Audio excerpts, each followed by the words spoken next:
I am Jessa. I am known as Mylce Mella. I do storytelling every day. That's my job. But it's difficult for a person like me to tell my story. I was born out of wedlock. So the story was very simple. My parents are in different relationships. And then my father, his birthday is October 6. He invited my mom. After 9 months, I was born. 4 months before, they got married. But then I grew up in a very, let's say, fun, loud, but also a very chaotic family relationship. So I had wrong notions of marriage, wrong notions of relationship. It's very different from what I have now. So because of that situation, I have to always step up. I am the eager beaver person. Itong tipong, hey, pansinin niyo ako. When my parents are having a fight, I always pull out my grades and say, I'm the top-notcher or I'm the first in the class, so you must behave.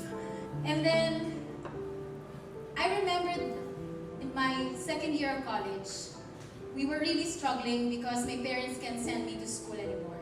And I really have to go home. But my father, he said that we will try to apply for a scholarship. So that was our last ticket. And then I went to a Catholic church in Baguio and I prayed to God, Lord, magulo na din naman sina mama at papa. I accept that. But please, let me get this, parang may bargaining agreement. Let me have that scholarship. It's okay for my parents to not be okay. But at the back of my mind, I know that eventually, when I graduated from college and I will start working and I will start providing for my family, everything will be fine. Lo and behold, I got the scholarship. It was not, it was not a typical scholarship because it really let me finish school. At 19, I started to work for my family. I became the breadwinner, but on Christmas Day of 2009, finally my parents separated, and then it made my life harder because you know that what the picture that you had when you were in college, it didn't happen. I was working for 22 hours a day for 5 years, and I had a very toxic relationship then, so I feel the tension, I feel the pressure, I feel like I cannot afford to stop or else everything will fall apart. I was in and out of the hospital.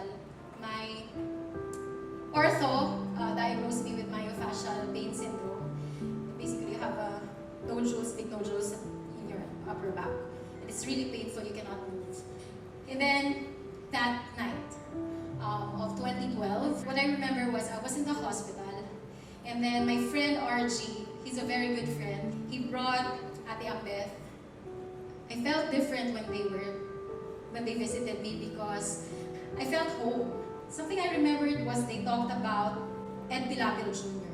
I know Tatay Ed Pilapil Jr., but Ed Pilapil Jr. was a politician for me because in 2007, he was running for governor. Tatay Ed Pilapil Tatay Ed Pilapil. Yun. So I know them by name. And then when they left, I thought my father will accompany me in the hospital, but he didn't.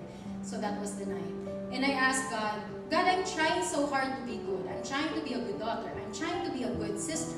I'm trying to be a good girlfriend. I'm trying to be a good employee and employer. But then why am I in the hospital alone? I cried until 5 in the morning and I didn't get an answer. So after that, I said I will stop being good. So I made a series of unfortunate decisions that caused a lot of pain from my parents, my boyfriend back then, my friends. My relationships are all ruined. So I tried everything. I tried everything to cure my back pain. I tried everything to cure my chaotic mind. I tried everything to look for that peace, to look for that rest. And then I remembered, RG brought me to GCF. I said, I will try. And I just found myself attending the service every Sunday.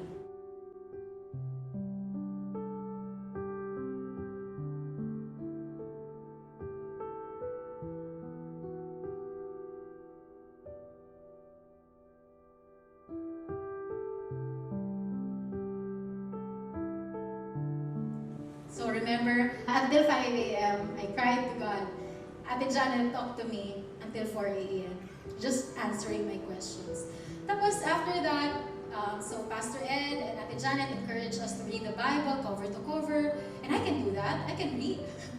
Tapos, dun sa Ecclesiastes, dun ako parang, ay, dapat nabasa to ng mga teenager before sila dumating sa age ko. Yun yung parang naging advocacy ko somehow. So it says, remember now your Creator in the days of your youth, before the difficult days come and the years draw near when you say, I have no pleasure in them. While the sun and the light, the moon and the stars are not darkened, and the clouds do not return after the rain. If only I knew this when I was 15 years old, my life would be different. But, of course, God has a different plan. So on my first statement that God did not answer me when I called Him, and I wanted to have a relationship with Him, it was wrong. Actually, He responded, but I just did not pay attention. I did not listen. And now, parang nakikita ko yung journey ko, it has confirmation each day.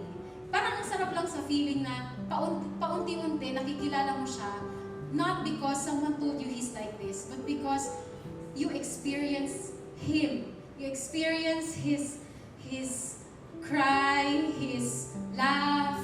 You know that when you worship, you can see Him smiling at you and saying, Jessa, yung pagka-eager beaver mo, nakikita ko na. You don't have to prove anything to Him. You just have to humble down and you just have to say, God, I surrender. So that was my rest. I rest my case. Good night. Thank you.